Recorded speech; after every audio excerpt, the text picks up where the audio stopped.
DBT, an overview.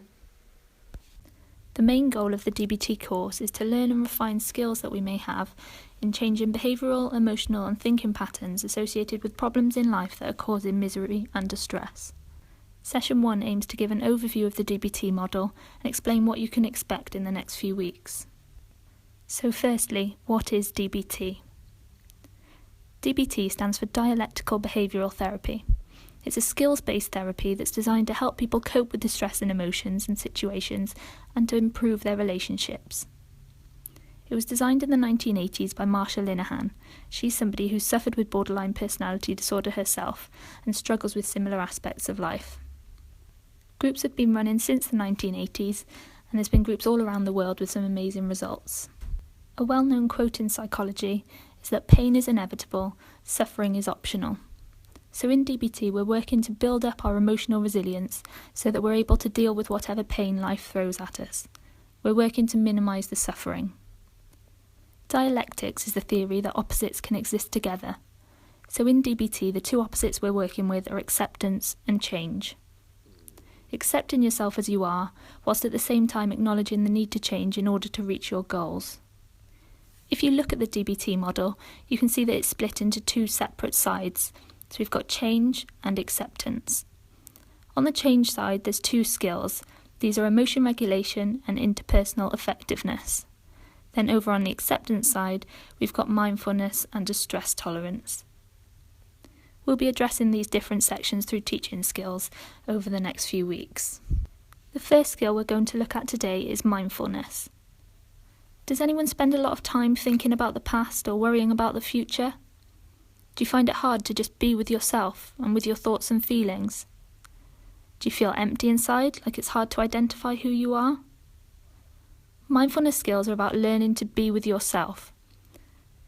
Mindfulness teaches you to pay attention to the present moment, non-judgmentally, so that you can see reality as it is. You might like to think of your thoughts and feelings as a naughty dog taking you blindly along different paths. You can use mindfulness to learn to take control of your thoughts and feelings, and you can then guide them where you want them to go. The next skill we're going to be looking at is distress tolerance.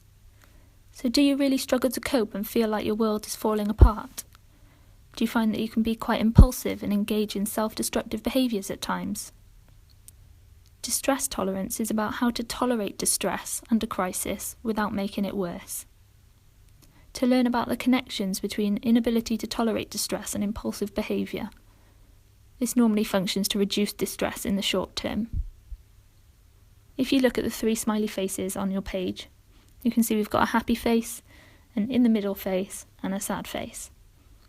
So which face are we actually aiming for here? It's not what you might think, but we're actually going to aim for the middle face.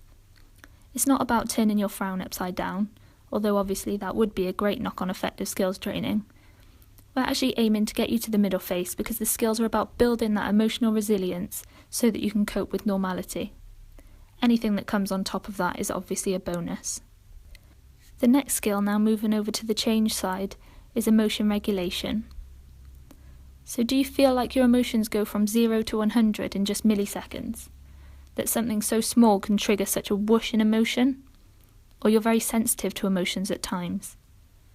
Emotion regulation teaches you to gain better control over your emotions. These skills will help teach you to notice when the whoosh is coming on and how to step in before you reach 100. The final skill we're going to be looking at is interpersonal effectiveness. So do you find it hard to say no? Do you find you can sometimes slip into a pattern of unstable relationships, or have panic or anxiety about them and dread them ending? Interpersonal effectiveness is about learning how to improve communication in your relationships, how to be assertive, how to deal with conflict situations so that you're able to get what you want and what you need, and to say no to people in a way that maintains self-respect and other people's respect for you. Hopefully now you've got a brief overview of what to expect in the coming weeks. The next session will be on mindfulness.